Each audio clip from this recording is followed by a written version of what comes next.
नमस्कार. नांदेड जिल्ह्यामध्ये पेट्रोल आणि डिझेलच्या टंचाईच्या संदर्भामध्ये मोठ्या प्रमाणावर अफवा उडवल्या जात आहे. माननीय जिल्हाधिकाऱ्यांनी या संदर्भामध्ये त्यांचं आवाहन देखील केलेलं आहे आणि डिझेल पेट्रोल संपेल या भीतीपोटी वाहनधारक टाक्या फुल करून घेणे किंवा एक्स्ट्रा पेट्रोल डिझेल घेऊन जाणे अशा पद्धतीचे प्रकार होत आहेत. माझी सर्वांना विनंती राहणार आहे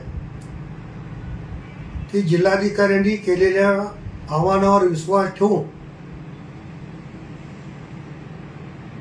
आपण डिझेल पेट्रोल रांगेमध्ये भरलं पाहिजे. डिझेल पेट्रोल संपणार नाही याची खात्री देखील आहे. त्याच्यामुळे आपल्याला दैनंदिन व्यवहारात जेवढं लागते तेवढं डिझेल पेट्रोल भरून घ्यावं अशा पद्धतीची विनंती या निमित्ताने मी आपल्याला करतो.